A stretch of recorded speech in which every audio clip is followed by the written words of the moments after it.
Welcome back, everyone. Yes, indeed, the safe space is open for business, and it is a really, really special day. Not only is it the 6th anniversary of when I started on Truth Frequency Radio, but today in our safe space, to kick off the full KBS experience, I can't think of anyone better.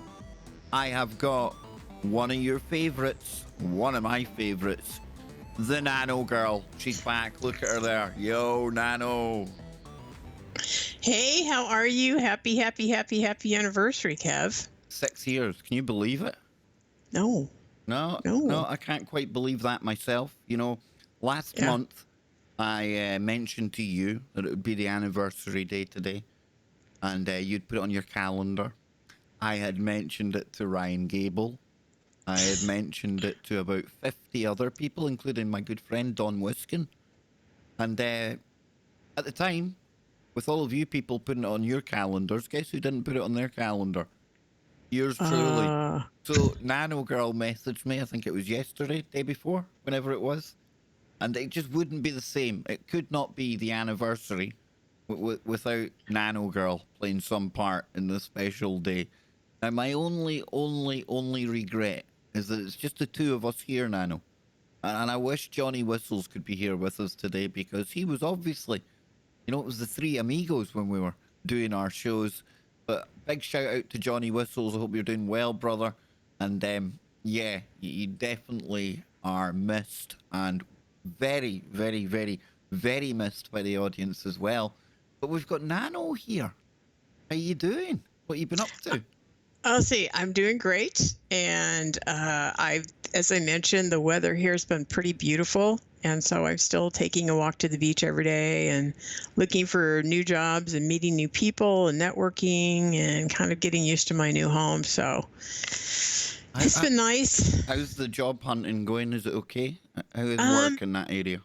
It's whenever you move to a new community, you have to start networking again, and there's a whole different of all different jobs here. It's not the same as, and even though it's only an hour and 15 minutes away, and a lot of people travel each. In fact, I had a job offer, and it originally was supposed to be remote, and then they said, oh, whoops, we've changed it. You have to come in every day, which would have been at least an hour and a half to almost 2 hours each way. So it would have been a 4-hour commute a day. And I said, I'm so sorry, no. I mean, I would have loved the job. It would have been great, people I know and all that kind of stuff, but I just couldn't do it. So the whole point of moving here was to get away from the traffic, have something local, start to meet new people over here, start something new. So I'm looking into different avenues. So far so good. Now, Yeah. before we get going, we've got a super chat coming in from Excellent. Aussie Anzac, all the way from down under. Thank you, brother. Really, really appreciate it. And I was going to ask you before we get going, you're in California. And Yes. here we go. There's Brian. Look at him doing his dance. Yep. Looking cool, Brian. Looking cool. Happy 6th birthday, Cobber Aussie Anzac. Hey, and I know Brian looks a lot like me, but really it's not me. It's my alter ego.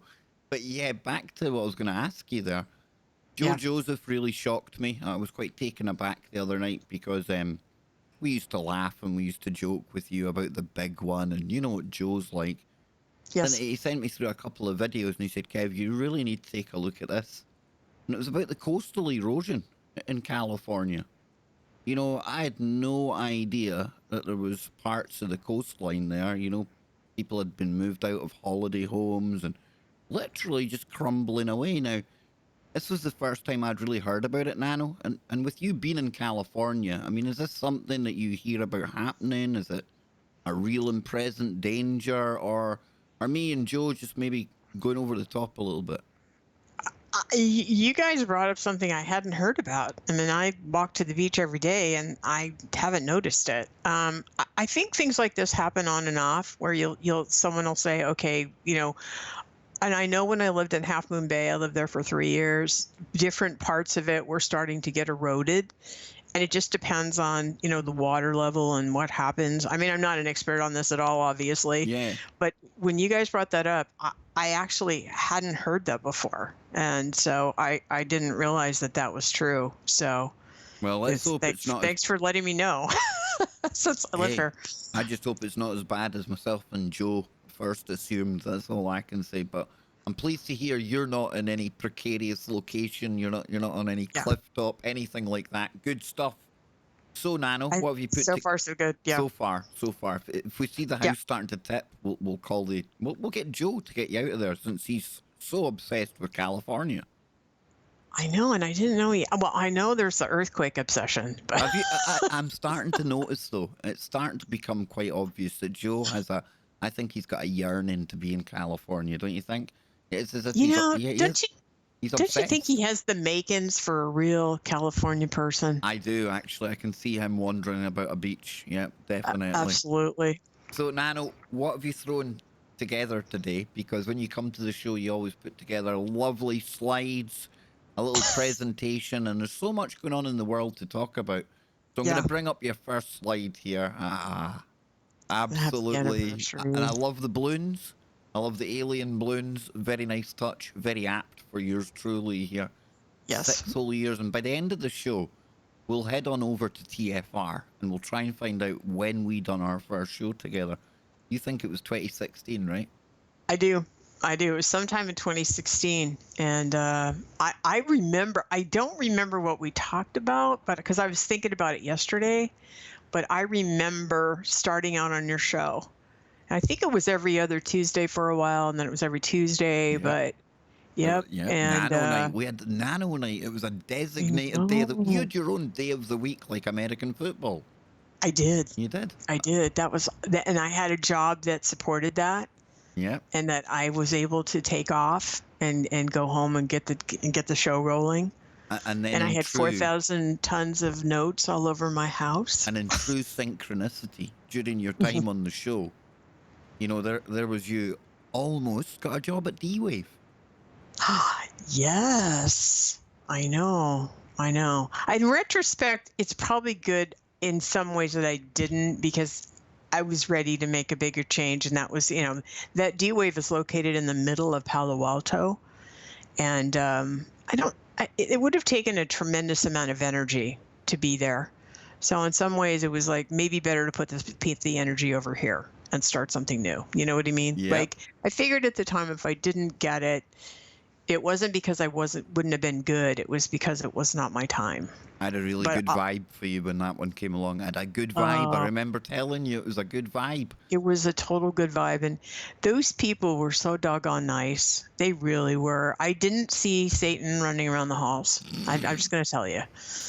At least Satan didn't show up when I did. Maybe when I showed up, Satan cleared. It's like, okay, we're not going to let her see it, whatever. Think Anyway. how bad I felt when I had to sit down with Geordie Rose after some of the shows I'd been a part of. Think how bad I felt, you know. Talk about humble pie. Wow.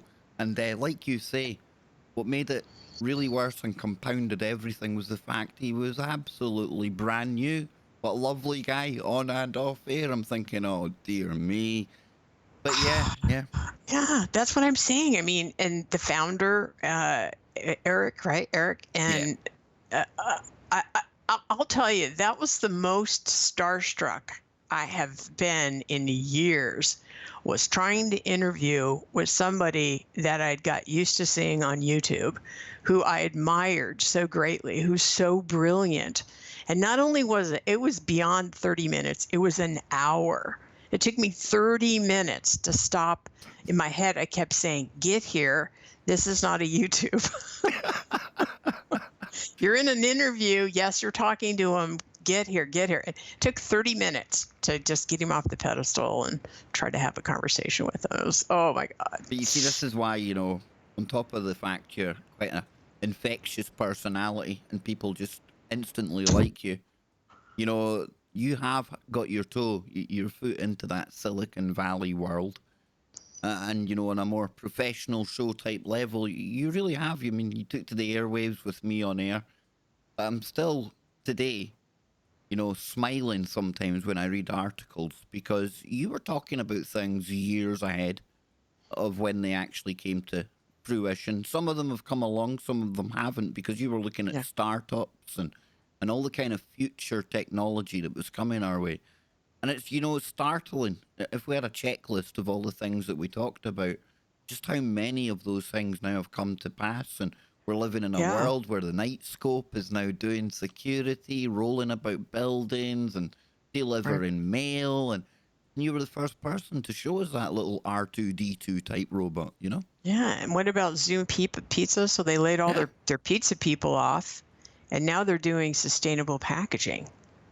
I don't know if you heard about that. I didn't, but it's that sustainable word. Oh, yes, they've got woke. Oh God, I know. I know. My friend called me. My friend, if he's listening, he knows who he is. He called me last night. He goes, "Don't use that word." No, it's definitely a trigger word. But we won't get triggered that's today. What he said. Yeah, we'll try not to get triggered today. Even when But you know, going back to your comment, thank you for all the compliments, but you made it easy and you made it fun, and you and Whistles, you know, that was a big part of the show. Whistles would bring a shotgun. Yep, absolutely. And now that I've got the soundboard, he'd be able to bring a full army with him, so he would. So I'll need to get the shotgun back on the soundboard, because that was definitely good times. But Nano, what have we got in our first slide today then to kick this off? Well, if I didn't bring up you know who, the Wicked Witch of the West, it wouldn't be me. And I find it really interesting. I mean, talk about a narcissist. Ms. Pelosi, you know, first of all, just to go back, I know this is old news, but the only reason I'm bringing it up is because I actually think that this is the beginning of the end of her reign of terror. And I watched the speech, and it was very long. And I wouldn't say it was one of his best, but he did a good job. So I'm not going to, but it wasn't about him that night. It was about her, because obviously she was so visible over his, you know, shoulder. In defense of him, I don't think he saw her hand to shake it. And if he did and he didn't shake it, I say good for him after everything she's put him through. But what's interesting is I was so shocked when she did something like this.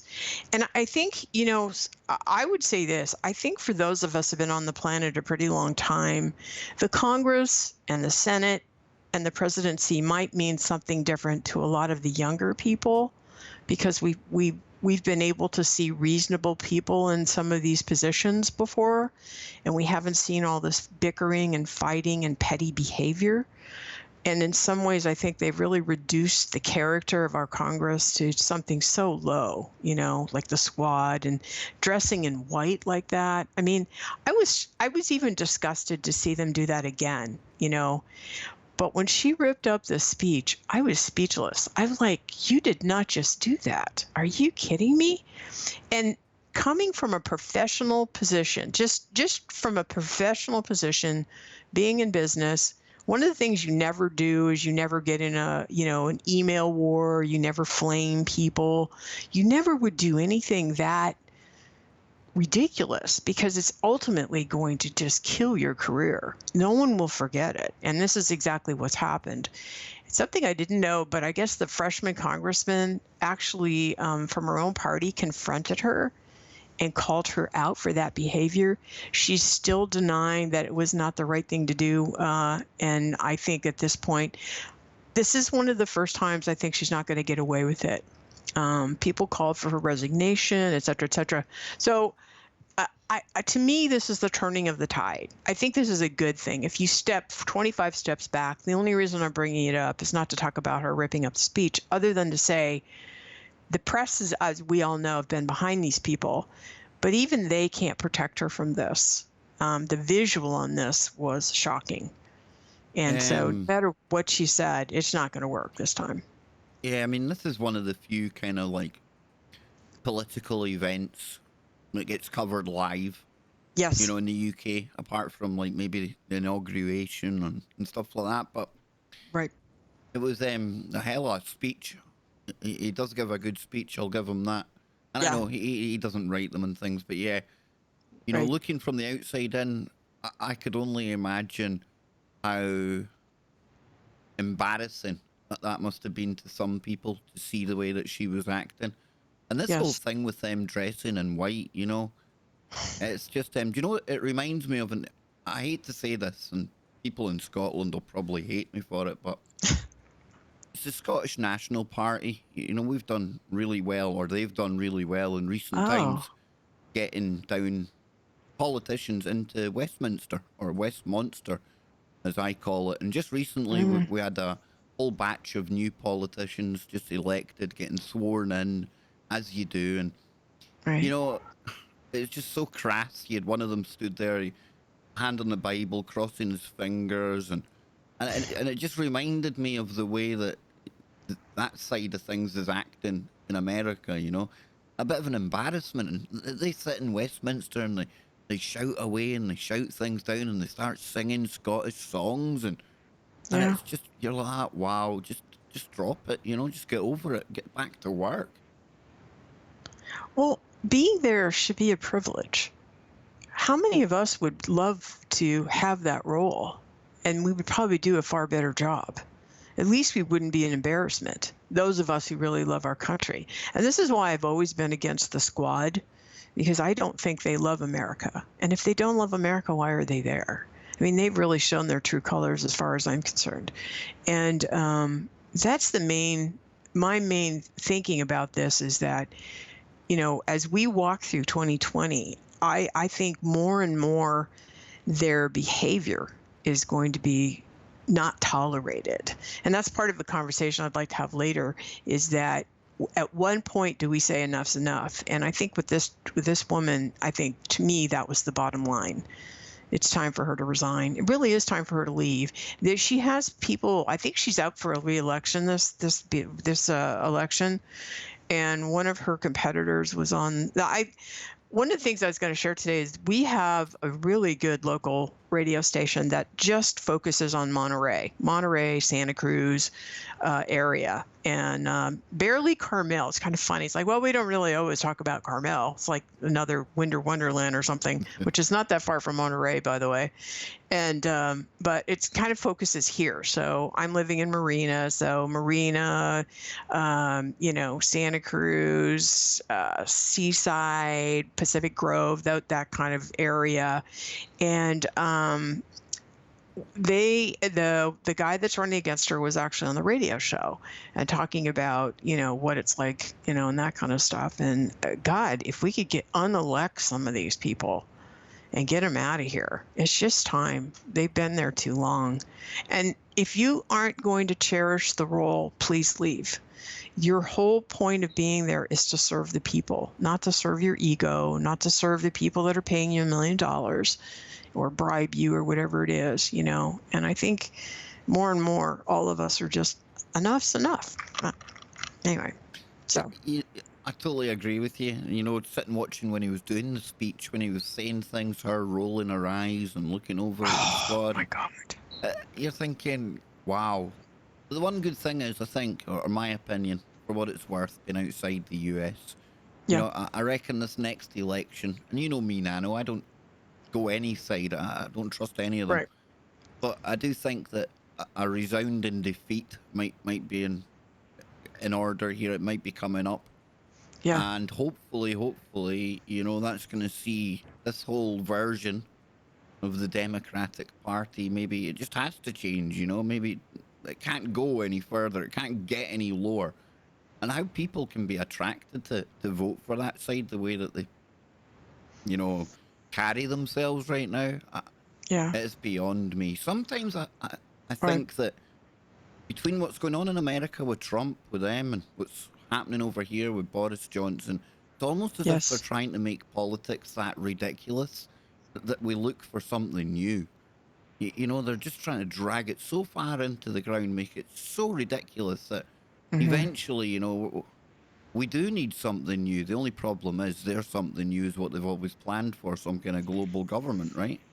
Yes, and that's the problem, isn't it? Is like that's what happens when you have what populism, and then we end up with fascism, right? Because then you end up looking at like somebody, you think that somebody's calm and somebody's doing an excellent presentation, like an Obama or some of these other people running, and you think, yeah, but what about, you know, like Tulsi Gabbard? She's connected to the CFR, right? And then some of these other people are backed by some very questionable organizations.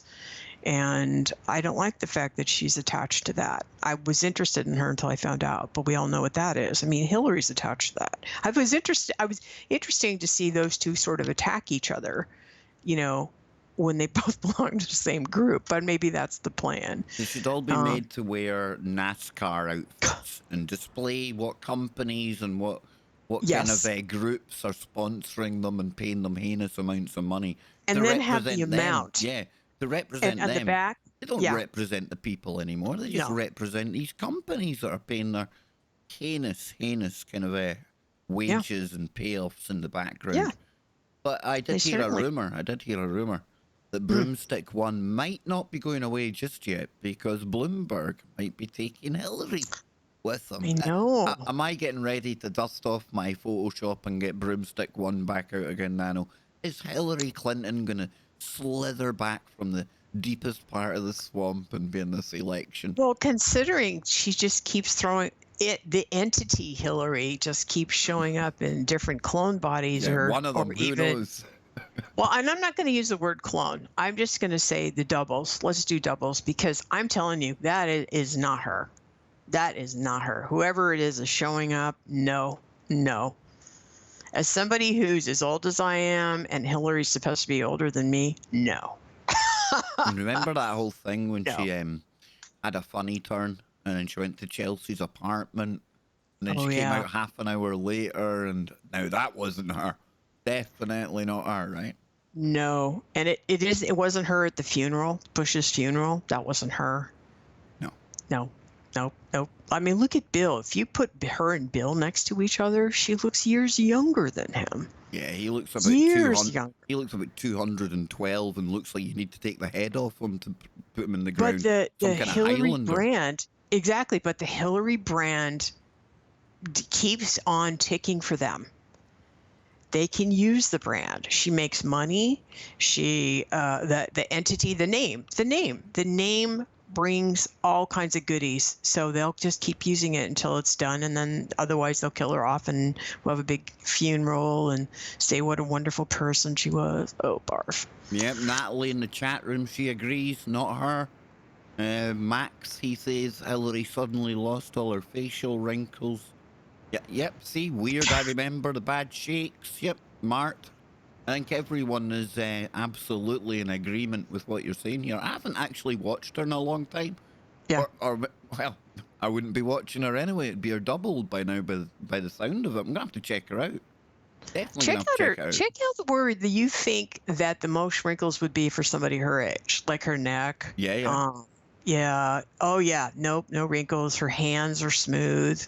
Oh yeah. And all I Wow. can say, if that's her, then I want the name of the person who's fixing her up. Dang.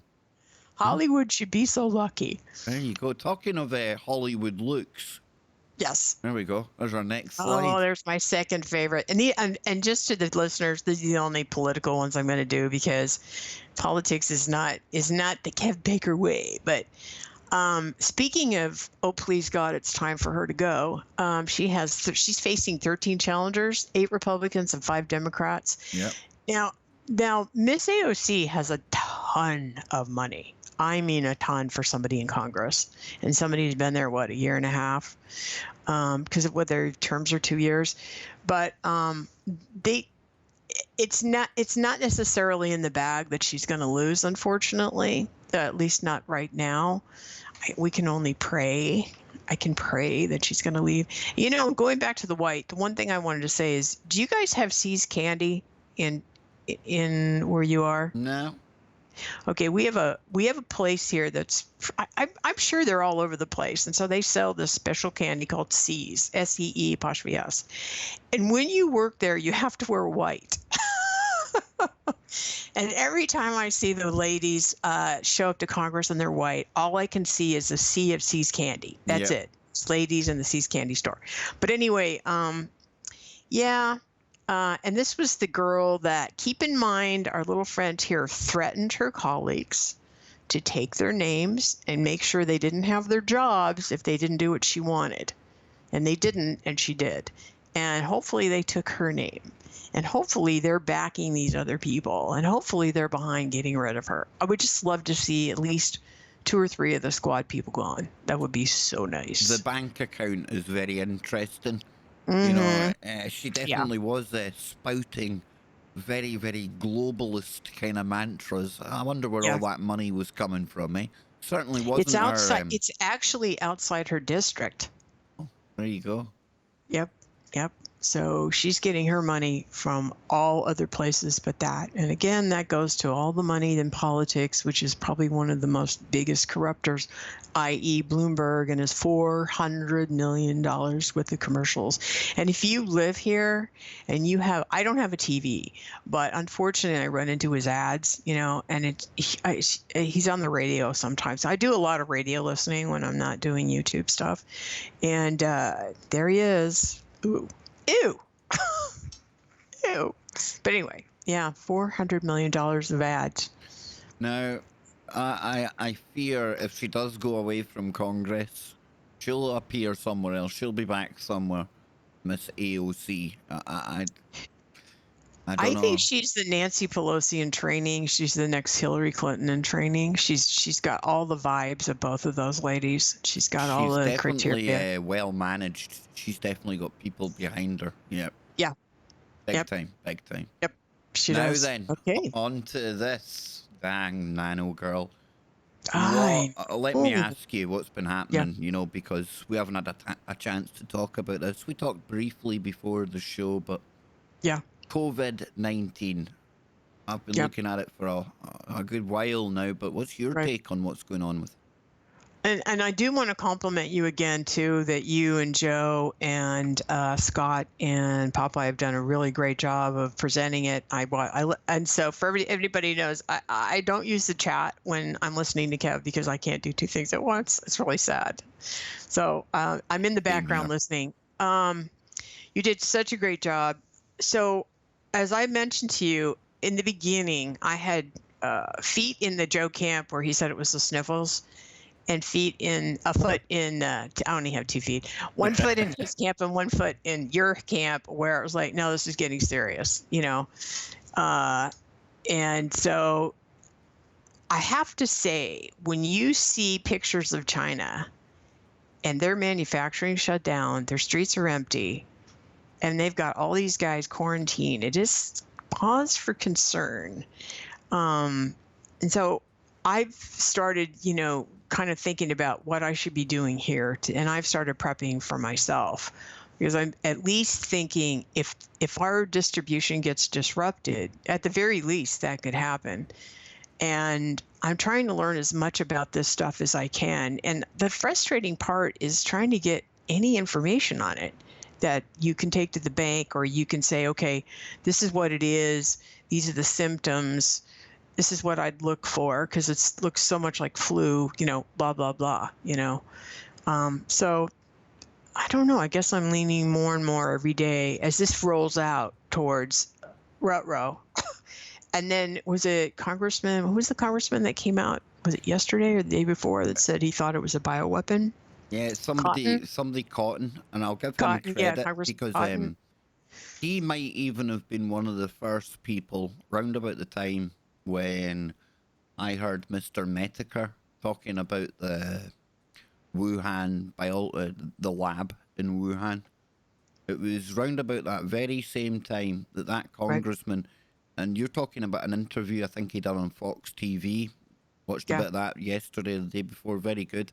Again, he's raising issues that, like I say, he was raising these issues right at the very start when news first broke about that lab. So In Canada, right? Yeah. Yeah. Yeah, so he's been, I give him credit on a case-by-case kind of basis, that politician. He's saying the right things, he's asking the right questions. Right. But whether we'll really ever get to know how it started, Nano, there's going to be 1,001 competing theories out there, but I think the important thing is, the fact that we do recognise that this is out there. And I've been watching the scenes from China, and I've tried to game it out. I know people are saying it's overhyped and it's faked, and I'm sure there are some videos out there that won't be authentic. However, I kind of approach it from, is it easier to fake all of this and have all of these countries in on a big lie as well, and the WHO and everyone in on it, from hospital workers to who knows who? Or would it just not be far easier for them to release something and do it for real, And it looks very real to me. That's as far as I'll go. I don't want to cause any fear or panic or anything else, but I do worry. I do worry about the numbers of people out there. I really do. About just how widespread this is. And again, like I say, it matters not now where it came from. Right. We can argue about that. Let's just get a handle on it first, That's the way I approach it. Yeah, I couldn't agree with you more. I think it's like everything else we're struggling with in our society is trying to find the truth, trying to find what's really real. And I don't think any of us are interested in spreading fear or running around with our hair on fire. I think the people at this point that probably listen to your show are past all that. We're not into fear porn, and we don't want to do this all day long and waste our time. We don't want to waste our time or energy. And so I've started to take a more pragmatic approach about it. I'm listening to the updates. I'm still amazed that these videos are getting out from China, and especially with the lockdown. I thought they couldn't possibly get them out. Most disturbing. And I'm wondering the fallout of this, not only financially, but the people towards the government of China. I mean, this has got to be bigger than Tiananmen Square.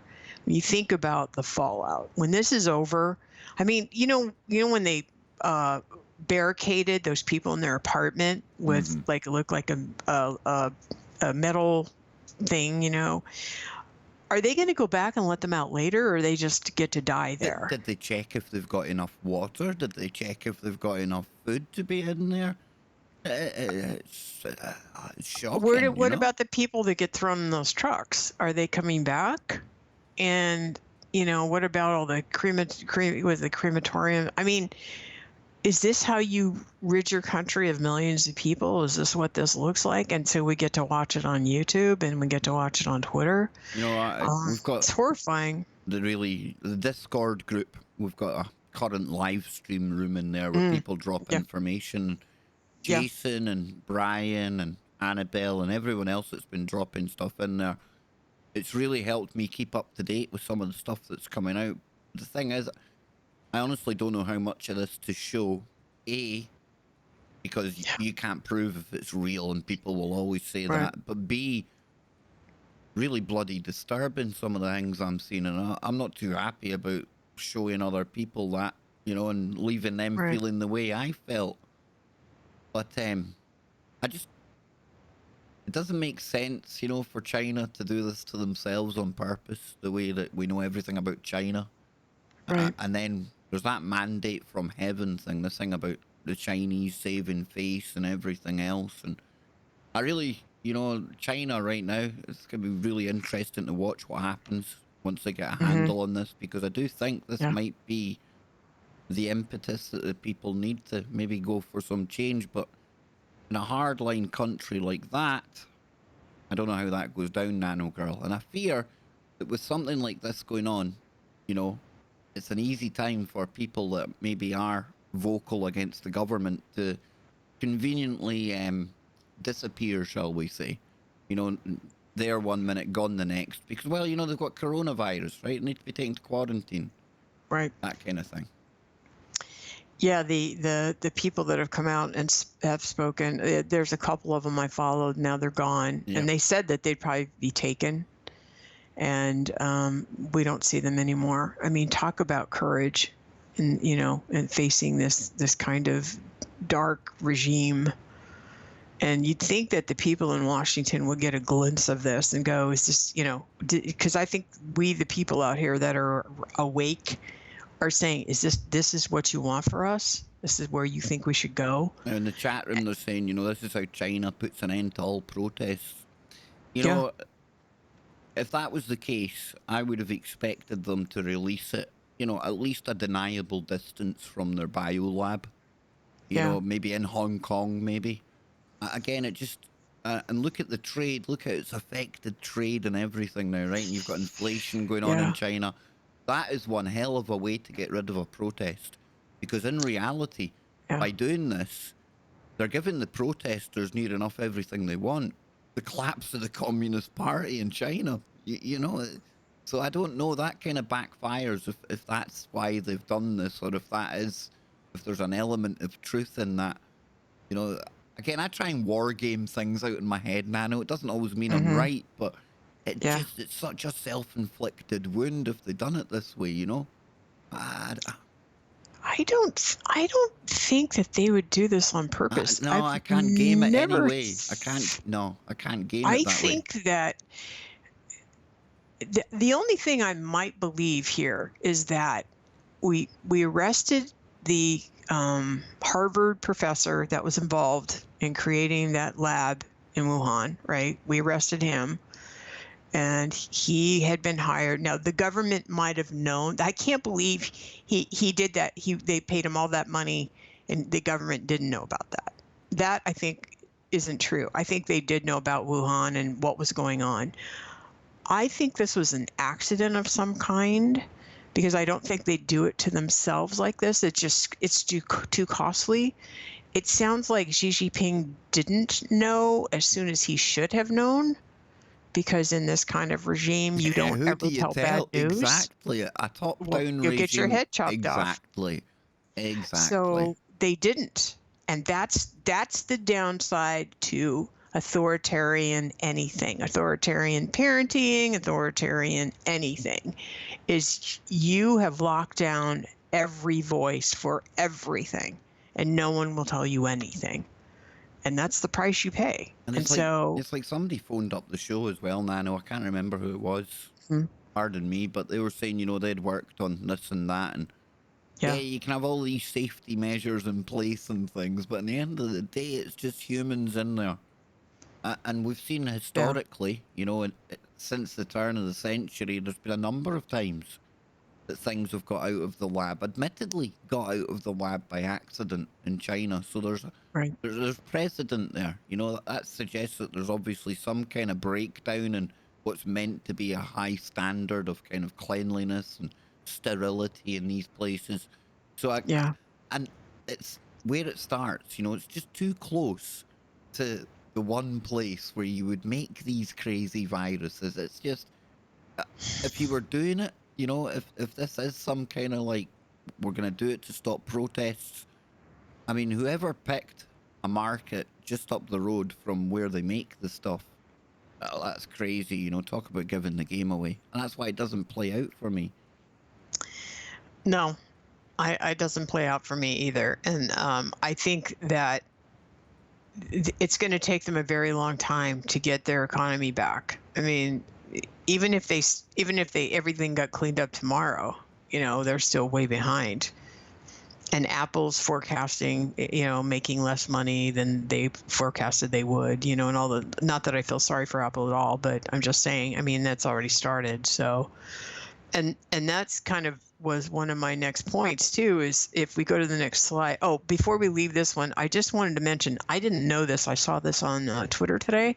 Who held secretive talks with tech giants Google, Facebook, Amazon, and a couple of other groups to figure out how to stop coronavirus misinformation? Isn't that special? That's special.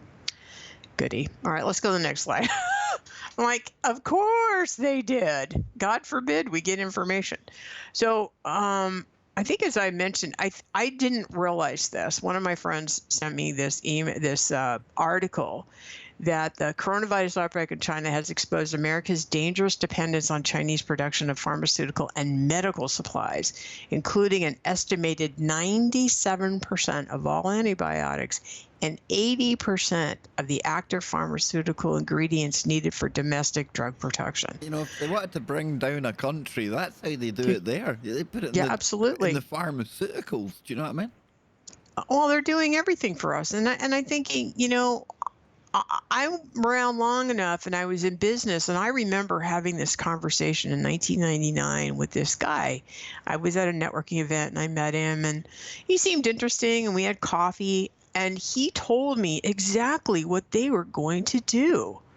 I was horrified, and he justified it. He said our workers were lazy, we got paid too much money, the people in China did a better job, we were going to send all our stuff over there.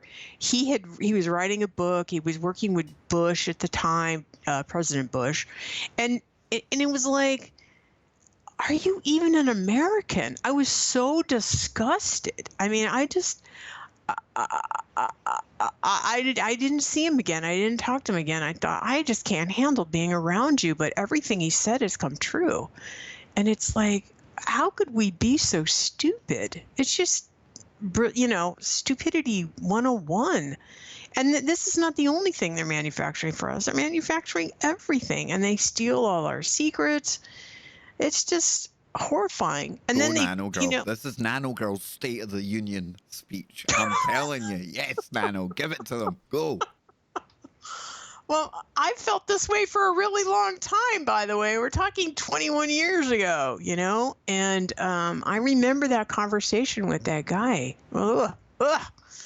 Anyway, so I'll tell you of what, course, though, we live here. Listening to some of these Chinese people as well, Oh, God. Once you get over I'm one of these guys that get quite emotional quite easily. But when you hear these people talking and there needs to be a change over there, I mean, I'm not dissing on the people there. Yeah, exactly. Same here. You got to put yourself in their shoes. Oh my God, I just have compassion for them. Absolutely, horrendous. This is not. Again, it's not about the people on the planet. It's this whole, cabal of idiots that have decided we get to run the planet, like the Bill Gateses of the world, because we have all the money, like Bloomberg. And so when we decide to do something, like George Soros, we get to do whatever we want. And that's just 3 of the culprits. If we have billions of dollars, we've been designated as the head of the planet. So we get to do whatever we want. And it was Gates made some announcement that 10 million people could die in Africa. What is his thing about Africa? Why doesn't he just leave? He said, Bill warrants 10 million deaths.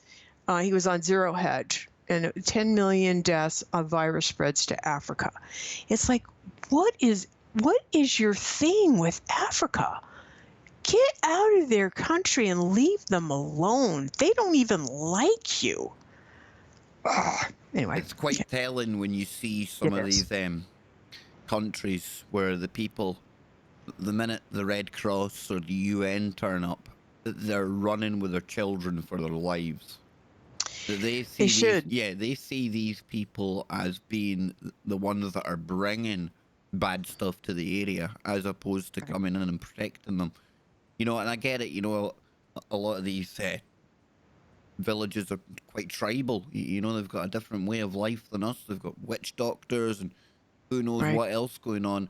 But at the Yeah. same time, very telling, very, very telling indeed, the reaction of these people when any of these philanthropic kind of people turn up, or these groups coming in as the white knights coming to save the day. Yeah, doesn't usually bode too well. Remember what happened in Haiti? Anyone?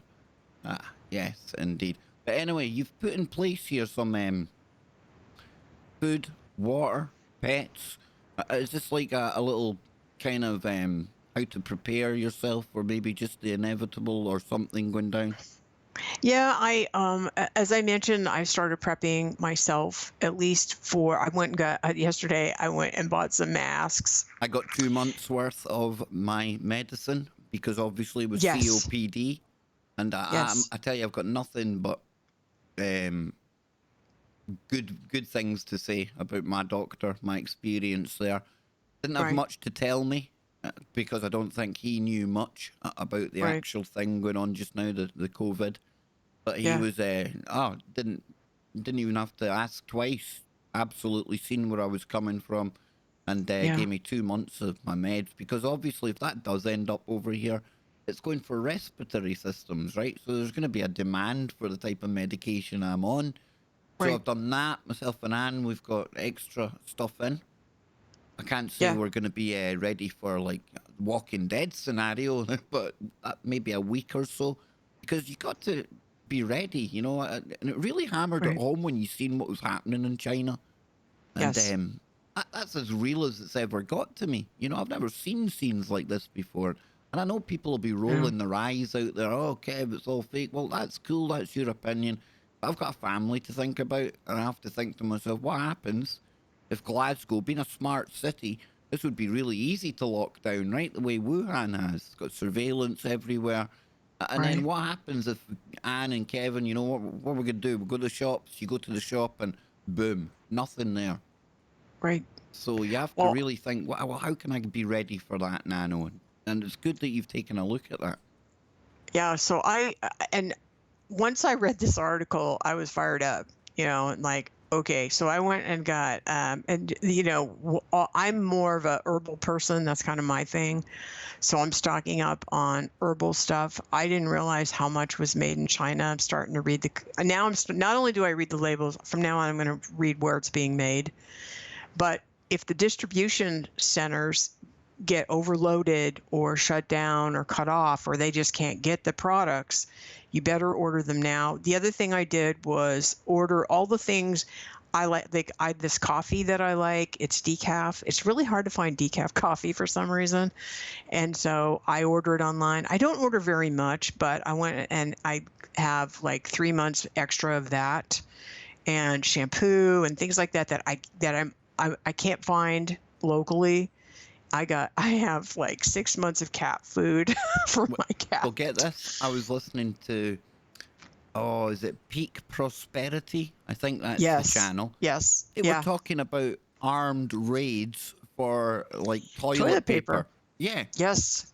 Don't forget that. I mean, so I think what started this for me is I actually started this last year when they turned the power off. And I thought, okay, I need to change things. And so I went and spent, I don't know, $200 or $300 on lamps. Like, I don't trust candles. I'm not a candle person because they run out and you can knock it over inadvertently. It's not, to me, it doesn't light the room. If you've ever been out of power and you light a candle, it's better than nothing, but it's not great. Well, Walmart and what's the other one? Home Depot. For those of you guys living in the USA, Home Depot has these wonderful, like they look like lanterns. You fill them full of batteries, and it has 3 light settings. They're good for 8 hours. And so I have like 8 of those and flashlights and plenty of batteries. I probably should go get some more. I bought a water filtering system, because if you can't, I don't have room to store 60-gallon jugs of water. And this one that I ordered, you can just take the tap water and put it in there, and it filters it out and filters out the other stuff that's in there too. What's about fluoride? Filters that out too, and it'll pay for itself in 6 months. In 6 months, it'll pay for itself, and I'll save me $30 or $40 of picking all that stuff. So if I ordered it now, because again, if the distribution gets shut down, then I'm not going to be able to order it. You know, we had a power cut here, maybe, I don't know, a month ago. And it was only an hour or something. It was just our local scheme here. But I tell you, there was something really telling about that, because everyone, I think, nowadays, we've become so accustomed to having our flashlight on our phone. And you could see in the other flats around me, the phone's all going on. Yeah, and I'm thinking, right, that's cool, until our phones run out. And mine ran out, and then Kevin put his on. And just before his run out, that's when the power came back on. But even things like candles, you know? Yeah, I mean, there's wonderful prep lists out there. And so what I did was, half of the prep is for the virus, like, masks, gloves, chlorine bleach. Like, I don't have any of that stuff in my house, but I'm going to start wiping things off. If things get really bad around here, then when you go to the store and you buy packages, I always wash my vegetables, but maybe you wash your packaging, wash your hands when you get home, because the thing that I keep hearing is wash your hands. Yeah. So the thing you can do is make sure you do all that kind of stuff. So it's just common sense things, and do it now. If you think things might get a little dicey, and just keep your eye on the ball, and just think, I would order the distribution stuff first, and then make sure you're getting at least you have some masks, because one of the things I saw in the videos for these poor people in China is they were forcing them to wear masks, right? If you don't have a mask, they won't let you out of your house.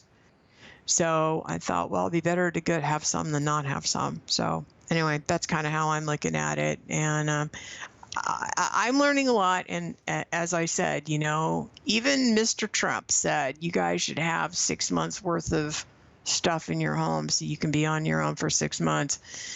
Scary when somebody says something like that. We've just become too complacent, Nano. Life's just been easy for us. And it's, don't get me wrong, I'm in no way saying that our lives are easy. We've all got our problems and things, but compared to, generations ago, we've had it pretty cushy, And that's had an effect on us. We've become too domesticated, Yeah, and it just gives you peace of mind. I mean, the whole thing has been bugging me for a bunch of days, and I thought, I'm going to be really sorry. And, I was listening to Tim Pool. I love Tim Pool. Yeah, Tim's good. Yeah, I like Tim. He's the only guy that's close to being a Democrat that I can listen to, because he's reasonable. So I listen to him to make sure I try to get the other side of the story, because I'm just listening to my side of the street.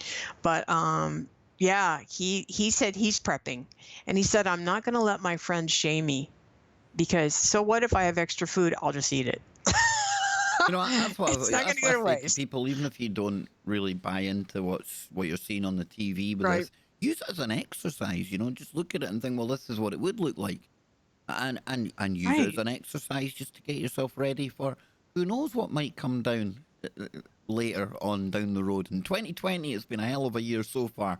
Who knows what is around the corner? No, it's not going to stop. I think this is just, and I mean, we're only in February. We're in the middle of February. Yep. And look at this. And this is not if you look at the American elections, they're doing that app thing again in the next election, which I think is tomorrow, Wednesday. I think there's another in another state, and I can't remember where. Sorry, guys. But they're handing them that they're doing that app thing or something like that. Supposedly it's going to work. And it's like, how many times are they going to keep doing the same stupid crap? It's just rolling. And a part of, to me, 2020 is this very telling, pivotal year. And it's because we're waking up, because we're sick of this. We are so sick of this. And I think that the folks that want to continue in their happy little, we're going to run like the Bill Gateses, I'm going to run the planet. We don't want them to. In fact, we don't want Bill near anything. And we certainly don't want him. Talk about an embarrassment. This creep from America that we don't even, well, a lot of us here don't like, is going to Africa helping people under the guise of the Bill and Melinda Gates Foundation. God spare us from foundations. You know, this is a guy that was making a case for putting your grandparents down just so we could afford a new teacher in a school. That's the kind of character we're talking about here. Somebody that talks positively about a thing called a death panel. Right. Oof, yeah. Nice guy. Nice guy, yeah. I tell you, some geeks should just stay geeks. Like Elon. Yeah. He should just stay geeky, whether you love him or hate him. Just keep making things and coming up with ideas. Don't go down this route where you think you actually have to become some kind of demigod in a human body. It's crazy. Yeah, before I get triggered on Bill Gates, here we go. Next one. Or I get triggered on Elon Musk with his, yeah, neural ways. Okay, we'll move on. All right. So I think we kind of covered this, and so we're going to go to the next slide. So, I thought this was interesting, and again, all news is local here. So these Republican kids they had a booth back at the college, and they were the Republicans group. As you can imagine, they're quite a minority there at Santa Cruz UC. And so these guys, these two people, they caught them on film, luckily, and they came and just wrecked. They spit on the flag, the Betsy Ross flag, and they tore down their posters, and they did all this kind of stuff. And I think what was interesting, so they're on the radio and they talked about the experience. And what I was thinking when they were talking is, they said that this happens like every 6 weeks to them, right? Every 6 to 8 weeks, some thugs, other school kids, and these are just school kids that came and wrecked. You can see them on the video. They're just, they remind me of Antifa. Why do these people always look the same? They didn't wear masks, to their credit. But it's like, how long, my big question, Kev, is how long are we going to, tolerate this? And somebody asked him, I guess he said he got a lot of emails from people because this went live, and it went live on a local TV show. And they said, this is what happened, and they played the video. And so hopefully they caught those kids that did it. But my thing about 2020 is this the year where we turn around and go, enough's enough? And I'm beginning to think it is. I don't know what that looks like, but somebody said, why don't you punch these guys? Why are you tolerating it? And the host of the show said, well, I think they did the right thing, turning the cheek, blah, blah, blah, and stuff. I'm thinking, but my question is, how long will that fly this year? And if it's ever going to turn, it's going to be this year, isn't it? I think so too. And there's only so long you can take that, Yeah, whatever side of it, and yeah. I really, speaking to Brendan yesterday, my little astrophysicist pal. Yeah, I listened. Yeah. University life, I tell you, it's wow. He's like us. He obviously goes to university and he sees the world in a similar way to us, and he even finds it hard to wrap his head around reading into what he says about all these kind of the craziness within the university campuses. And I must admit, Nano, I hadn't actually caught this story, the Santa Cruz one, but there's so many of these stories, right, where it's happening all over. Yeah. Don't get me wrong, I don't want to see it turning into something, but no, it can only go so far. Like I say, 2020, it has to be scrapped. These people have to go away. I don't know how that, like you say, I don't know how that looks. I don't know how that plays out. Well, the reason I'm bringing this up is one of the other guys I listen to a lot is Roy Potter. Yeah, And he's Roy's always, cool, man. Roy's good. I like Roy, but I also think that I'm not sure he's missing the point. So my point for all of this is this. Something struck me recently, and I don't know when President Trump said this, but he said his greatest success has been disrupting the deep state. And I thought, wow, you think that's your greatest success? And then I really pondered that for a really long time. And I thought, that's an interesting point. If that's true, he's not going to do more than that. No. That's all he can do. And in all fairness, isn't that enough? And is he doing us a favor, Kev, by allowing us to start standing up for ourselves? And that's my whole point for bringing this up. That, okay, as the saying goes, you can hand a man a fish and he eats for the day. You can teach him to fish and he can live feed his family for a lifetime, right? And so isn't Trump's big thing The Apprentice? Didn't he always have people showing up with business ideas and, you're fired or I hire you or whatever? Isn't this his style? And isn't it time that we started standing up for ourselves? So if we go back to these kids, one thing I thought, and I'd love to ask them this, if you had, let's say, a can of pepper spray and you warned them, you said, if you touch our booth this time, we're done with this, you're bullies, we're not going to tolerate it anymore. If you come near the booth, we're going to spray you. We're done with you spitting on us and spitting on our flag. And then if they don't stop, you spray them. It's not, I don't know. But I'm just saying, is there a way you can start to stand up to the bullies? Because the Antifas, these kids, it's like they think they can get away with it. There's no accountability. And that's creating a lot of harm on us, the people. Amazing Polly put out a really great video. It's 30 minutes. I just listened to it. She said, when you watch this violence, like what we're watching in China, what we're seeing day after day with Antifa or Nancy Pelosi ripping the Constitution, and there's no accountability. It's like we have PTSD. We are being we're being more damaged every single day because we feel helpless.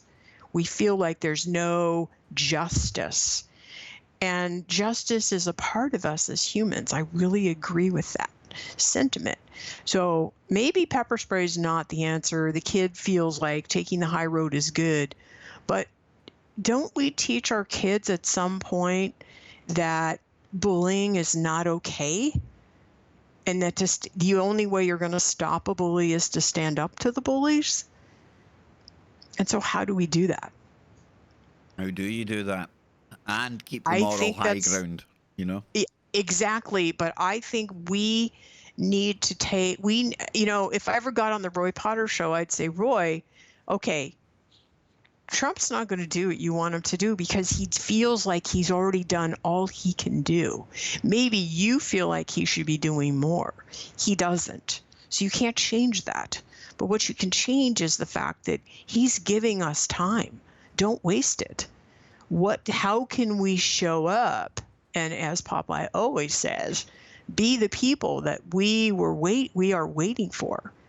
We can't be Trumps, but we need to be the people that can stand up for ourselves.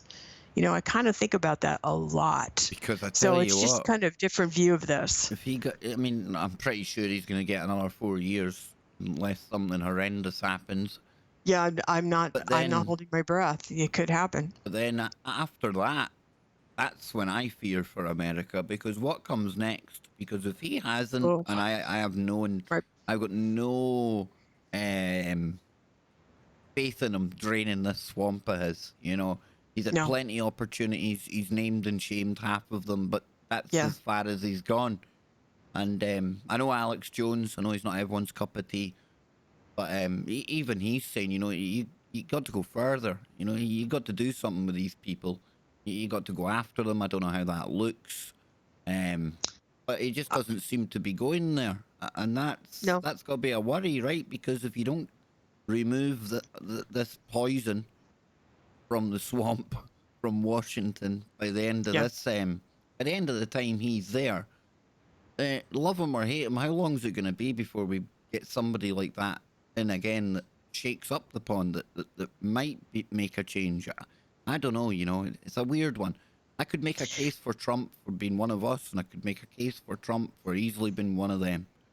I don't think know. he's probably both. I think he's probably in both camps. And I think that if you look at that very peaceful protest, the gun protest, when all those gun owners showed up, and the sheriffs were in the streets with them, that's what it's going to take. That's what I'm talking about. That's what this looks like. Maybe the Republican kids should ask a bunch of other clubs to say, would you help us? Would you stand with us?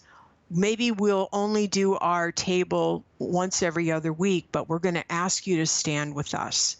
Get some karate kids out there, whatever, and just say, will you stand with us? We're not going to tolerate bullying anymore. We'll do the tabling for an hour, but during that time, you ripping our table down isn't going to happen again. You'll have to be accountable. This is not something we're going to tolerate. We have free speech. You'll have to face the Nanogirl. They'll unleash the full Nanogirl on them. That's what we'll do. Either that, or we'll get Benjamin Fulford's ninjas.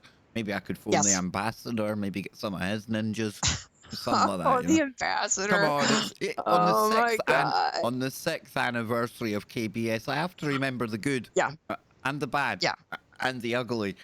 I'm the ugly. You're the good. And there's been a few bad ones along the way as well, Nano. So, yes, indeed. So, moving on to our next slide. What we got here? Okay, let's go to go to the puppy. Or, sorry, the horse. The what? There it is. Yeah. This is Fred, the mini service horse. And so she trained him. He's housebroken, by the way. He has a cat box in the bathroom. And so Ronica Forisi or whatever has trained Fred to be a therapy and service horse, and he took his first flight in first class. Whoa! Yes, Fred the service horse. Hang on. So, I know. So Ronica. Who is Ronica Forisi? She trains the service. Well, she trained him as a service animal, and we have the comfort animals, how we all are over here, little baby people. And so Fred is a comfort horse. Dang. Yep. He's a service horse. Only in America. Talk about embarrassment. That's quite a common phrase outside of America. People look at each other and go, only in America. And it's nothing, again, like it was nothing against the Chinese people if you were to say it's like the coronavirus. Yeah. It's just some things you will only ever see coming out of America, I'm telling you. You agree? I'm actually speechless, and yes, you're right. Yeah, and I like that. I do like that. That's kind of cool. It is kind of cool. I mean, Fred seems like a good guy, and they interviewed her and they showed him, how she trained him to go to the potty box. That looks like the kind of horse I would need, because I'm a wee kind of guy. I would look like a big stallion next to me. I mean, this guy is tiny. Yeah. You might put a baby who's about 1 year old on this horse, and that'd be about it. We've got Shetland ponies over here. They're tiny as well, and yeah, but terribly cute at the same time. Just awfully cute. I don't know, but there's something about little horses. That should have a unicorn on. If you put a unicorn on him, that would complete the uniform for the unicorn. You see. That would have been perfect. Even made that rhyme there. Now, Nano, I have to go to slide 10, right? Because slide 10... You don't have to if you... Did you want to... I know we're running out of time here. No, and, I want to go to slide... You know why I want to go to slide 10? Because it's something I discussed with the guys. Oh, you did? Okay. Yeah, and I want to get your opinion on this. because I Yeah, think everyone's going to have their own opinion. And for people right. out there, the other night when we had Popeye on, Okay. we talked about a virtual reality program. Yeah. Yeah, where, as you can Now, see what did here, Popeye say? Did he say, because we all know that he lost somebody he loved greatly. not for him. No, he wouldn't do it. Okay. No, not for him. Not for me I, either. not for me either. So I watched a little bit of the video. Let people know what it's about, Nano, in case they didn't catch the show the other night.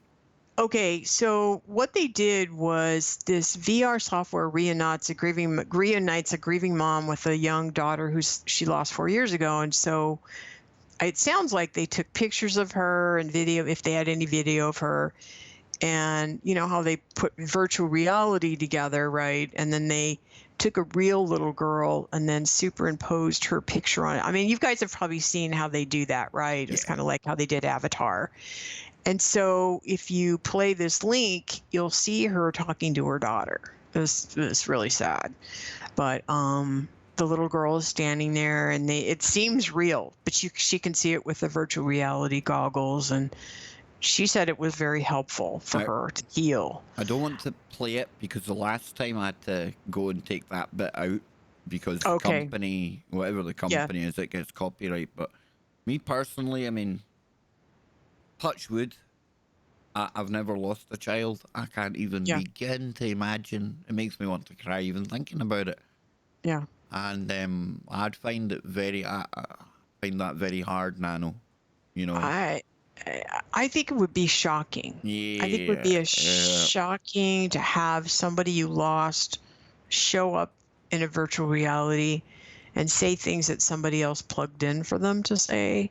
And so what the other compelling thing when you're watching the video of her is she's trying to touch her, right? She's reaching her hands out and she's trying to touch her like it's virtual reality, so she can see her. You can see a little bit of what she sees, and she's trying to put her hands on her face and just, I want to hold you, she said. This is after the first 2 minutes. It's like, man, wouldn't it be gut wrenching to go through this? It would be and like, then if you, it'd be like losing the person all over again. All over again, yeah. Yeah, that's how I felt. And watching the woman, I don't think it was doing her any good. She was in a hell of a state, and I don't know. But everyone's different, and I wouldn't want to tell somebody it's not for them, But me personally, uncanny valley stuff, that type of thing. What if you decided that you love somebody and so you said, oh, I broke up with my boyfriend and I want him to be in virtual reality, or I'm in love with this movie star. Yeah. And I want them in virtual reality. And how creepy is that? Yeah. Well, that's part of the reality we're all creating, right? Where it's just like the holodeck.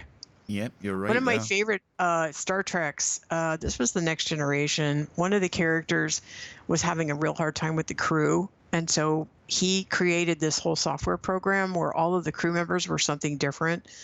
And was it Deanna Troi, who was the shift counselor, who ended up the goddess of love? And so he put them all in these characters, and then the one that drove him crazy was the, number one, and he was so afraid of him, so he made him like a foot shorter.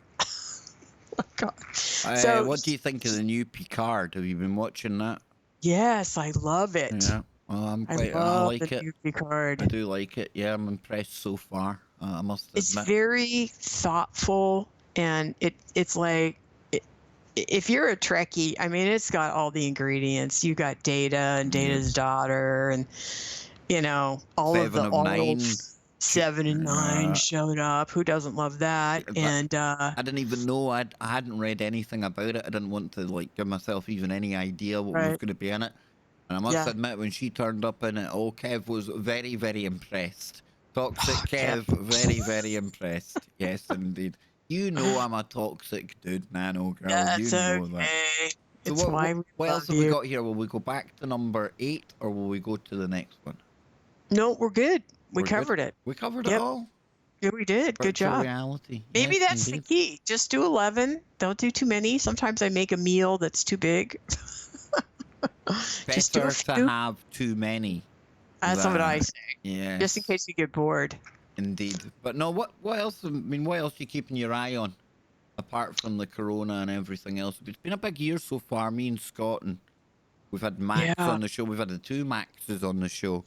I think a lot Yes. of people are feeling this change. It's kind of like you said, 2020 is Mhm. going to be a pivotal year. Right. You know, I take it you're picking up on it as well then. Yeah, I am. And I'm seeing little changes. I mean, like I said, I'm listening to the local radio station, and here's something that was really interesting. So, as you know, if you live in California, you don't share with anybody if you have alternative thinking, you know. And so the guy that sells ads sold this ad, had one of his people that they were selling ads to actually at the end of the ad said, "Oh, and I love our president. I love Trump. He's the best president we've ever had." Uh-oh. And the point, so no, what Uh-oh. happened is his sales increased. Wow. Yes, and this is what the guy pointed out. He said, "Normally I tell people in ads, when you do ads for the show that we're going to sell for you on the radio, don't put any political stuff in there." He said, but his name was Duffy. So Duffy's the guy who has the ad. But Duffy, he told Duffy, he said, "I think things are changing, and I think if you put that in, it's actually going to help you." And it has. People are looking at it as brave. It's just another example of We've had enough. the real. Again, though, on top of that as well, we talked about this off air before we came live, but social media. Yeah. We've pulled back a hell of a lot. We were both agreeing on that, Nano. I still use it, Yes. you know, for an end to a means, get the show Yes. out there, Right. share some stuff. But that ad that you're talking about, for me anyway, it's a really good example of what I say all the time. That the world that you get the image of online, say by reading through Facebook or Twitter, Right. it is far removed from what's really out there in the physical world. I.e., online, you know, you would think, oh, well, if you say anything political, you're going to get shot down, you're going to get attacked if you show love for Trump in any way. Right. And you would think that majority that are on Twitter, that vocal majority, that translates out into the real world. But here's an example of how it doesn't, because, you know, in the real world, it's not as skewed and as kind of one-sided as the world online appears to be sometimes, if that makes sense. No, it does make perfect sense. And that's the kind of thing I'm starting to kind of keep my ear open for is the tide turning. And that's why we had that conversation previously. Maybe it's time we stop all hiding out, and that President Trump maybe did us a favor, and that he's not going to do it for us, because like you said, whether he loses or wins, at some point he's not going to be there, and we better have made a run for the money before he goes. He can only hold the tide. You know, it reminds me of that movie with Moses where he parted the waters. I'm not saying he's Moses. I'm not saying he parted the water, but you get my drift, right? At some point, Moses made it to the other side and the water came back. So better take advantage of this moment in time of thinking outside the box and saying, I'm the person I'm supposed to be here. You know, it's my time. But it's like you What said. can I do? It's like you said, and you mentioned Popeye. It's true, you know. Trump, if it's Trump or if it's somebody else comes along in the future, they can only do so much. They can't do it all themselves. And, Right. you know, to get real change, I think when it comes to voting time, we see the Stockholm syndrome. We see people still going out to vote for people that have persecuted and battered them for the previous 4 or 5 years politically, you know, and they'll still go and they'll repeat that process. You know, maybe just one of these times people have to, turn out at the ballot boxes and go to the stations, but just say, no, we're not voting for any of them. None of them represent us. I don't know if that's a way it could ever work. You know, I'm sure they've got some kind of plan up their sleeve if we ever said, well, no, voting doesn't work. You lot always win. And they are the biggest mob in the world, be it the American government, the British government, any government. Right. They're just a gang with a police force, an army, and they come dressed in suits. You know, but they're still just gangsters all the same. Yeah, they are. I don't know how we break the cycle. You know, it's almost like that Right. victim abuser cycle. We keep running back. We keep asking for more. And maybe it is that person in the mirror after all. You know, Trump, he can only do so much. He's trying to bring down a system that's been geared and Right. operates against being able to be taken down. You know, how much can you do, Nano? So yeah, maybe it is that protest, like you say, Yeah. because I was really fearful for that protest in Virginia. I thought it was going to be absolutely crazy, and then you looked at it and wow, dang, you know, these people against the guns and everything else, they And must they have backed been, down. yeah, they had to. I mean, And, how couldn't they? That's the and way they to do it. didn't pass the gun law that Yep. they were going to pass And not a because of bit of that. violence, not a bit of violence. It wasn't. And that's my point, is that there's got to be a way that if you go back to those kids, there's got to be a way that they can stand up and say no more. Because it saddened me to think they said, yeah, this happens every 6 weeks. It was like, that's not acceptable. It's not acceptable that it's happened as many times as it has. That's unacceptable. Those universities are supposed to be free speech zones, not, safety zones. And that doesn't mean you get away with being a thug. Nobody needs that. And, I'm preaching to the choir here. So I just say, let's take advantage of this moment in time and figure out what. I think if we look for the door ourselves, instead of looking for him to make all these changes, we're going to be better off if we spend our energy doing that. Because, you know what we've always said on your show, if you can think it, you can create it. Yep. Big So if time. we look for it, it's going to be there for us. If we keep looking to the same person to make those changes, it's not going to happen. I don't think he thinks he can do more or should do more. And maybe, seriously, maybe physically and emotionally, it's like, look, kids, I'm doing all I can. Yeah, it's Don't like, ask me to do more. it's like I've said, some people out there, they'll probably say, oh yeah, we'll believe it when we see it, kind of thing. Exactly. But or I'd need to see it to believe it. And it's actually the other way around. You need to Yeah. believe it first. To see it. Yeah, exactly. It's all that Yeah. intent thing. It's one of these weird ways that the universe works. It's great, it's quirky, and it's quantum, and you've got Yeah. people like Nano who can literally message you when you're sitting there thinking about something pretty heavy, pretty stressful. She used to do that to me all the time at work. It was uncanny. In fact, at times it was quite unsettling, but that's that quantum connection that we've all got. Some people recognize it more. Some people can hear that Yeah. little quantum calling. But it's like I say, this channel, whatever this is that we've been doing here on the show for 6 years, I'd like to think that we've attracted like-minded people. Not to say that they're always going to agree with us, Right. but they're open-minded, and they're starting to realize that what we believe may have a very, very big outcome in what we end up seeing. So I hope that in Right. our way, in our little community here, our little Yeah. show that we've had, I hope we're adding to that quantum consciousness, or we're starting to turn it, starting to skew it. Because this is a change. It's the end of one age, it's the start of another. And if Right. we sit and convince ourselves it's just going to be these asshats all the way, then it will be. But maybe we have to realize that Right. we can take that power back, I would say. I think that would probably be it for me, Nano. I'll let you speak to your lovely audience out there. I know they were mega impressed when I surprised them saying you were going to come along. And I've had a blast. This has been quite good. I enjoy these little streams before I go on air later on. Sometimes I do them solo, but I find when I bring Jimmy on sometimes, I've brought you on a couple of times. I don't know, it's something about the daytime vibe in the UK. It must be something that brings out something else. Good show, great information, and I hope, fingers crossed, we get you a job sorted out that you'll still be able to come back and speak to everyone here. Well, thanks.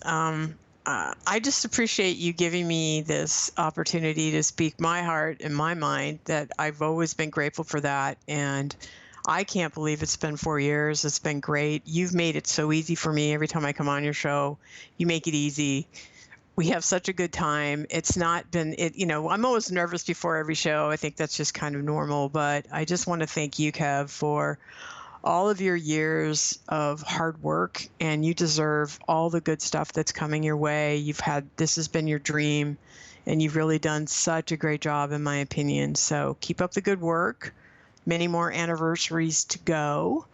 And thank you for letting me be part of your family, your show. It's been great. You are part of the furniture, Nano Girl. Oh, perfect. Yep, you will be here as long as the show's here, or as long as you can tolerate me. And I'm just joking there, but no. Oh, there you go. We've had some good shows. We've had some wrong shows as well. They've gone wrong, but they're real, and it's good to hear from real people. And the more opinions from different people, from different, geographic locations, different backgrounds, I think that in itself really gives people a lot to think about. And again, Nano would back me up here. Neither of us have any intention of telling you what to think. No. We're just sharing what we think. And you may agree, you may disagree, but we're all entitled to opinions. And I think together, when we collect them all up and start to lay them out and talk to other people, I think it starts to form a clearer picture of whatever it is we're talking about. And I just love the fact that I'm still learning along the way. And I don't think we'll ever stop learning. Nobody will ever get to a place where they can say, I know how this all works. And if you ever hear me saying that, Nano, you must get to Scotland right away and kick me right up the backside, all right? Sure. Big time. If I ever turn out Alex Jones and I'm spending half the show telling people how I was first and I was right, then you have permission to come over here and hand me my hide. Yes, indeed. So I'm going to be back later on with Ryan Gable, everyone. Yes, looking forward to it. Yeah, Ryan's going to be getting into it's a movie, a really creepy sounding movie that was in the 70s first kind of talked about. And they call this the deadliest movie ever made. So we're going to be getting into some of the curses and some of the kind of darkness that surrounds some of the bigger movie titles like The Exorcist. And this movie that I'd never heard of until today called Antrum. You ever heard of that one, Nano Girl? Antrum? No, I haven't. No. Is it an older one? It is an older one, but I tell you what, it's got a hell of a story around it. Talk about a movie that's cursed. Well, Ryan's going to get into all that later. He'll be dropping some of the stuff that he picked up on during the Super Bowl as well. Me being toxic and the way I am, I couldn't really see past Shakira and J-Lo, but thankfully Ryan wasn't distracted by all of that. Nano's laughing. She knows what I'm like. I wasn't distracted. Well, I was distracted. Ryan wasn't, and he will be able to tell us what it all meant later on. Is he the one that goes on Clyde Lewis, right? Yeah. Yes, yeah. I think he did a show with Clyde on the halftime. They have it's like the halftime show is a ritual. So is Clyde and Ryan. That show about the show is a ritual every year for those two. The way that they look at these kind of wow, it was very good. Yes. So I'm looking forward to his we had done a stream, update. Nano, the night of the Super Bowl. We'd done a stream and I'd put the halftime show in it. And the halftime show was on. I looked around. Yeah. Used to be, there'd be pyramids and eyes and everything that'd be. But now all I could see was people dancing, and then of course I was making fun of it, going, "Oh, it's not what it used to be." And I heard the show that you're talking about, and I'm listening to Clyde and Ryan, and I'm thinking, how the hell did I miss all that? And B, that's exactly my thought, because I watched your show and you said, well, where's the pyramids and all the good stuff? And I thought, I didn't see that either. And then he comes on and like all this stuff, and I'm thinking, wow. And when he was talking about it, I'm thinking, yeah, I did see that, but it just didn't register in my head. No. I keep going back to our Economist show. Yep. And again, that was such a subtle magazine. Again, I still don't think that many people looked at it. I think it was pretty much chock full. I don't think this virus was in there, but... No, maybe we need to go back and have a look again. Always wonderful with hindsight, though, isn't it? I think that was still very important. We went through it. Yeah. I constantly go back to it all the time with all the stuff going on. And I still really not do. many other people done it. Usually most years you got Face Like the Sun, you've got all these Right. big channels jump on it. Because it was boring. Yeah. It was a boring issue. It really was a boring issue. It wasn't very Until you- clickbaity at all. There was no, No, Nope. the cover was boring. There was nothing very exciting except which to me was a little more ominous. It was what they didn't say. And now I think about it, that is kind of along the same lines as the halftime show. Not Yes. as brash and in your face as it used to be, Mm-mm. but the It was hidden subtle. meanings, if you know what you're looking at, very But subtle. it was still soft porn. Yeah. And another thing, and I'll probably let you go here. They had a bunch of local people call the radio station talking about the halftime show, and of course the guy didn't see anything wrong with the halftime show. And people were calling in saying we were really disturbed by this halftime show. I asked my son, because I didn't watch it. All I saw was the play of the halftime show. I didn't Yeah, watch I the didn't see all of it. But my son said he thought it was a little bit risque. Other guys said the same thing. A couple of guys said they thought it was soft porn. So it wasn't just women. It wasn't just Yeah. women saying, well, this was a little bit, The only reason I felt that way was, isn't this supposed to be kind of a family thing where people get together for Super Bowl? Yeah. I don't know. I know. But I know. anyway. But it kind of ties in lockstep with everything Yeah. else you see, kids' Yeah. shows, what they're being taught in schools. That would be another show altogether. But Nano, let me thank you for taking Yeah. time out to Oh, be yeah. a part of our little anniversary today. Yes, Would not indeed. have missed it. And I'll be And back. thank you again, Kev. Oh, no, thank you. And I'll be back later on, folks, in just over 2 hours. I'll be back with Ryan Gable, and we'll be getting Excellent. into the curses behind the cameras. I tell you, folks, I'd never heard of this Antrim movie. I'm never going to forget it now that Ryan's given me a little taste of what this is going to be about tonight. Please tune in for that. Check out Ryan's website, secretteachings.info. Check out my website, kevbakershow.com. It's under repair. There's something going on with the homepage. I'll get it fixed, folks. But yeah, we'll be putting more stuff on there. Everything I've done with Max, that's over there. I might even shove the slides that Nanogirl gave me today and put that in with some of the stuff that Nano's done in the past as well. So we can have one place where we can keep everything together. And for everyone that has been dropping stuff over at Discord, I think some of those links, they're too good not to be used. But like I say, I'm not too confident. I'm not too keen about playing them live on a stream because you just never know who's watching. And yeah, I will make use of them. So don't think if you're dropping stuff in there, it's not been looked at. It very much is. So I thank all of you for your time as well. And I hope to see you all back here in a couple of hours for Ryan. Maybe if we've got time towards the end of the show today, we'll open up the phones. No guest planned for tomorrow, so it might be open lines all day tomorrow on the Kev Baker Show. And on Thursday, I'll have Don Wiskin in hour number 1 and then open lines in hour number 2. And on that note, I'm going to play my little outro here, and I'll let Nano get back to her day. I'll let all of you get back to your day. Well, for a couple hours, and then you're going to be back here, right? I hope so. Until later, keep your mind open. Keep looking for the woo, but not to the point where your brain turns to black goo.